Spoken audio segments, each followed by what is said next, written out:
Hello, and welcome to the Allergica audio presentation. In the next few minutes, we will discuss how viruses, bacteria, fungi, yeast, and parasites affect human health, and what we can do to protect ourselves from them.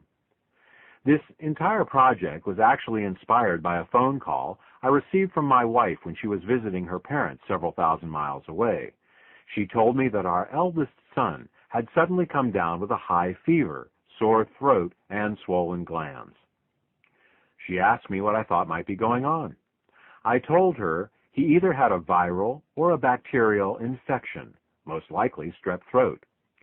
She asked if there was any treatment she could get at the health food store, as we don't like giving antibiotics in our family except as a last resort. I told her that in my experience, there was nothing that really worked well for either viruses or bacteria that could be found in health food stores. There were plenty of products that increased the strength of the immune response to infection, but nothing that really directly attacked the infections themselves. Well, why not get something that would increase the strength of his immune system, she asked. Our son had a fine immune system, I assured her, and the presence of whatever infection he had was certainly already stimulating a very powerful immune response. Taking herbal extracts to increase the activity of his immune system would do nothing, as it was already on high alert, churning out antibodies, natural killer cells, white blood cells, and all the assorted immune agents that were appropriate for whatever infection he had. My wife was puzzled. I explained that all the products you find on the shelves of the health food store for colds and the immune system were beneficial to people with weak immune systems to begin with. What our son needed was something that directly attacked the infection itself, not an immune stimulant. If it were a virus, we would simply have to let it run its course, and if it was a bacteria, she would have to decide on whether or not to give our son antibiotics. Well, our son finally got over the infection, but the experience made me determined to create a broad-spectrum antimicrobial. I wanted something that would work regardless of the type of infection. I wanted to create the proverbial one thing that you would take to the deserted island with you. Specifically, I wanted something that went after the infections directly and didn't just stimulate an already stimulated immune system. How could I make such a product? There are literally thousands of different types of bacteria and viruses that make people get sick, and each of them would need to be addressed. I envisioned a mix of hundreds of exotic herbs from around the world, each addressing a different kind of infection. Luckily, the answer was much easier than I thought. It turns out that there is a single ingredient with the ability to directly attack almost every infection known to man, and it's found in the most unlikely of places, the humble raspberry. We'll talk more about what this ingredient is and how it works, but first, let's start with a little biological history lesson. It is currently accepted that man rests firmly at the top of the food chain. Unless we wander into the African jungle to be confronted by a lion, or go swimming in the mid-Atlantic and come face-to-face with a great white shark, we fear no animal. Even in these cases, we have technology to make us safe. We have guns to shoot lions and steel cages should we wish to get close to a man-eating shark and live to tell the tale. This invulnerability to other life forms is, however, an illusion. There are millions of creatures that have been feeding on us, and often killing us since the dawn of time. I'm speaking, of course, not of large and fearsome beasts with claws and fangs, but the tiniest of God's creatures. I'm talking about viruses, bacteria, fungi, yeasts, and parasites. Throughout human history, we have been at war with these infective microbes. They have colonized us, living in our skin, our lungs, our intestines, and our internal organs. Our bodies have become their homes and their food source. Early man could not attack these tiny creatures the same way he could attack a tiger or a pack of wild dogs. New strategies had to be devised. The discovery of fire and the subsequent cooking of our food was our first technological advance and major victory in our war against microbes. Parasites and bacteria were unable to survive the high temperature of our cooking fires, and so we became somewhat protected against parasitic infections of the intestines and bacteria like E. coli. The next advance was the observation that eating certain plants could help the body rid itself of certain infections. This body of knowledge was first learned by watching what plants sick animals would eat to regain their own health, and represents the true origins of modern medicine. The next advance was the domestication of cats. Cats helped us by hunting down the rats and mice that were attracted to the food and garbage of our settlements. In communities where cats were unknown, rat and mouse populations grew unchecked and were impossible to eradicate. The rats and mice themselves were not the problem. Certainly they were a nuisance, but the real danger they represented came from the infections they carried. In 1347, the Black Plague, a disease carried by rats and mice, killed 1/3 of the population of Europe. Better sanitation, plumbing, and refrigeration were the next major advances in our war against microbes.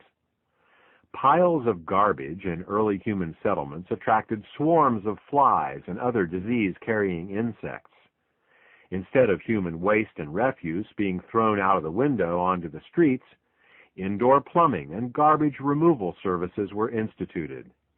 This resulted in a decrease in the number of these disease-carrying insects in and around our homes and places of work. Hot and cold running water made clothes and bedding easier to wash on a more regular basis, minimizing the mites and molds that made our blankets their staging ground for a nightly assault on our skin. Finally, refrigeration, first through the use of river ice, then dry ice, and finally modern refrigeration systems, slowed the growth of mold and bacteria on our food. All of these advances moved us forward. The most recent major advance was, of course, the discovery of antibiotics by Alexander Fleming in 1929. By observing that certain molds killed certain bacteria, he was able to discover penicillin.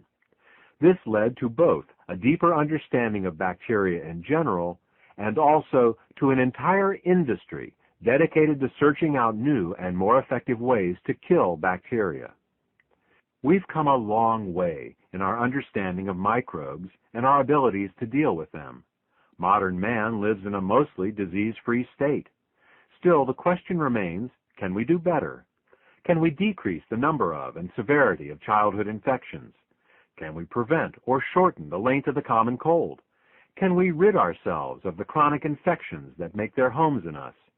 Can we finally win the war against microbes that was started so long? Let's look at the different kinds of microbes we face and see what can be done about them. The four major classes of infections are viruses, bacteria, fungi and yeast, and parasites. Let's begin with viruses. Viruses are among the most dangerous infections that we, as a species, have to deal with. Unlike other microbes that are typically spread by vermin or insects, viruses can spread directly from human to human through a sneeze or a cough. Smallpox killed some 500 million people last century, and influenza another 100 million in the 1918 outbreak alone. Now, with overpopulated cities where people are in close proximity, and given the ease of international travel, a single major viral pandemic would be much worse.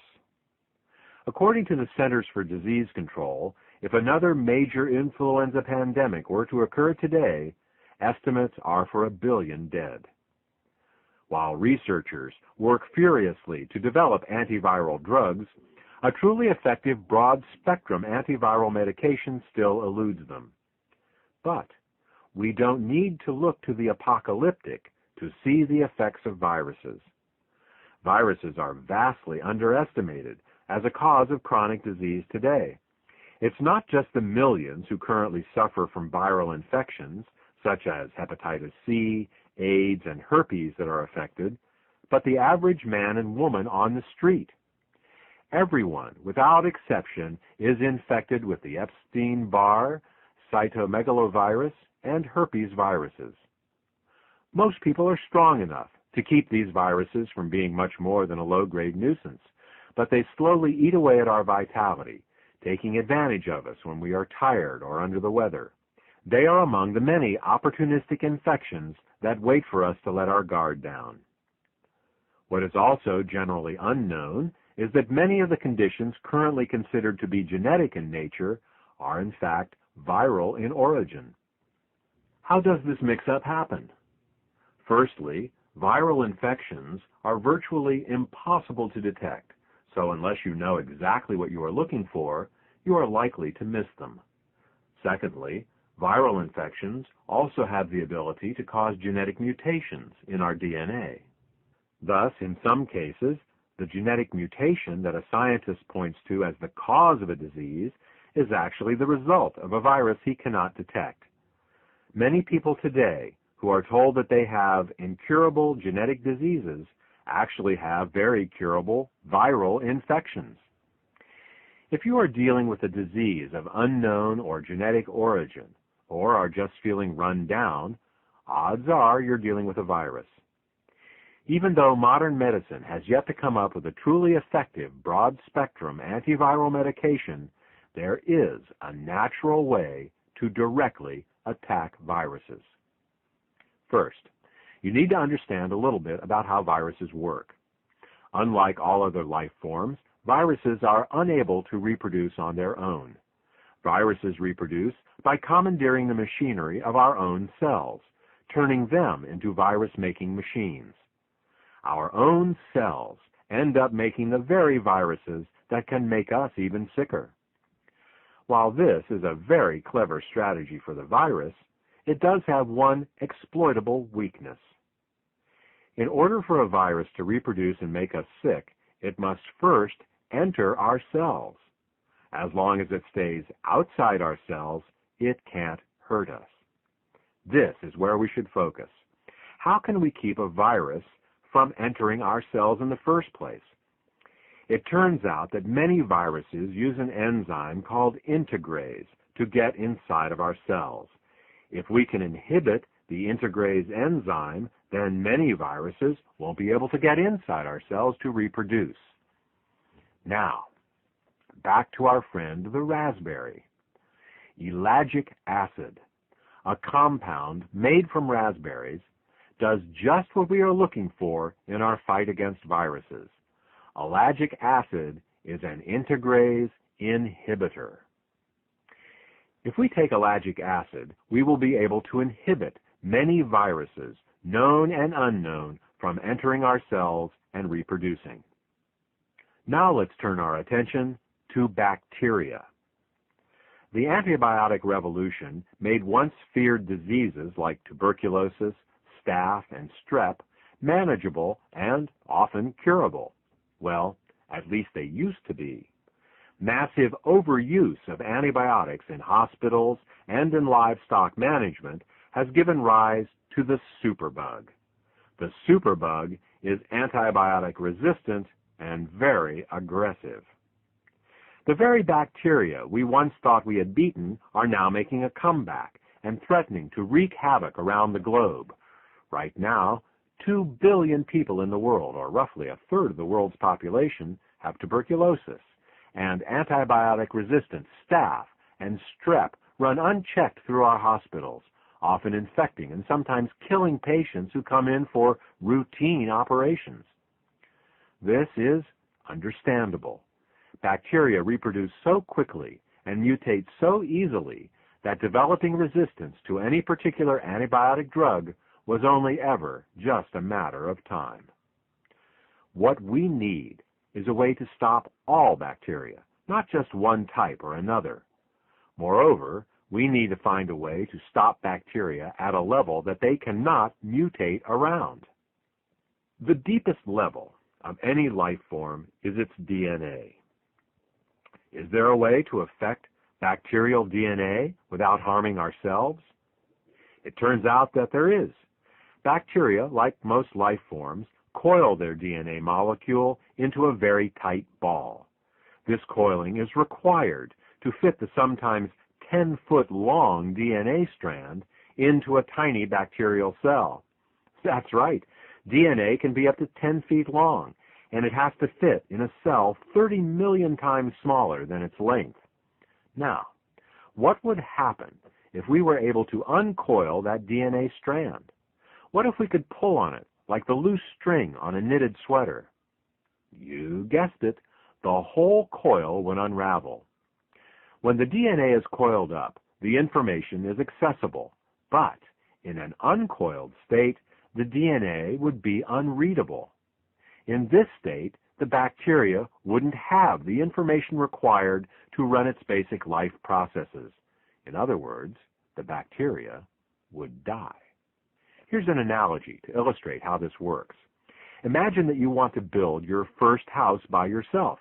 Having never done this before, you decide to go to the library to get some books on basic carpentry and architecture. Unfortunately, when you get there, you find that a minor earthquake has knocked all the books off the shelves into a disorganized mess on the floor. You know that somewhere in that mess are the books you need, but it would take months to find them. It's the same when you unspool the DNA of a bacterial cell. The information, in this case the DNA, is still there, but it is inaccessible, and the bacteria dies, unable to get the instruction on how to accomplish this task. Ah, the humble raspberry. It saves us again. That same ellagic acid compound we get from the raspberry that keeps the viruses from entering our cells also causes the DNA of bacteria to unspool. It turns out that all bacteria use an enzyme called gyrase to keep their DNA coiled, and ellagic acid inhibits this enzyme. Unlike antibiotics that only work on specific types of bacteria, ellagic acid inhibits all types of bacteria. Furthermore, since gyrase is not a human enzyme, inhibiting it is harmless to us. Now let's turn our attention to fungi and yeast. When people are infected with these microorganisms, they are literally molding, like a piece of bread or cheese left in the cupboard too long. Molds have been only a minor annoyance in the past 50 years, limiting themselves to ruining grain harvests and the occasional toenail infection. But times are changing. Toxic molds now commonly colonize houses and work environments, getting into walls and ceilings and ventilation systems. These molds can then transition into our lungs, where they may be impossible to eradicate. Chronic intestinal, fungal, and yeast infections are also on the rise. These intestinal infections bore holes in the mucosal membrane of the intestines, allowing undigested proteins to enter into the bloodstream, where allergic reactions ensue. Modern medicine has antifungal and anti-yeast medications, but the problem is that many of these are toxic to the liver and other organs. What would be useful is a way to attack these fungal and yeast infections without hurting our own cells. Is there some part of the life cycle of these two types of infections that we can inhibit without hurting ourselves? Well, it turns out that the same ellagic acid that stops viruses from entering our cells and causes bacteria to unravel their DNA also inhibits a key pathway in the life cycle of fungi and yeast. Fungi and yeast are types of plants, and so have a different type of cell wall than we do.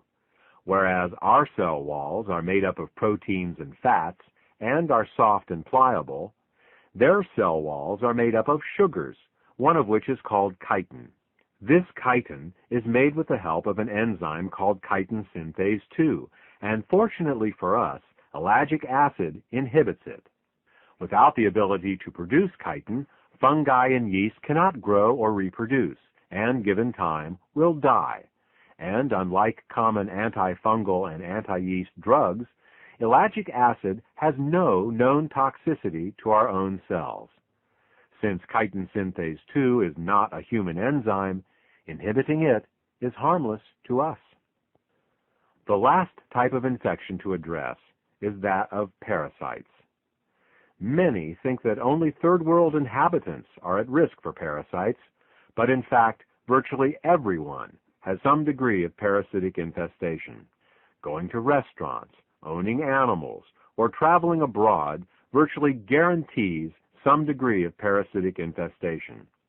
For the most part, parasites are happy to sit in your intestines and internal organs and slowly suck your blood. While there are many parasites that can kill a person, most parasites would rather suck as much life out of their host as they can without outright killing them.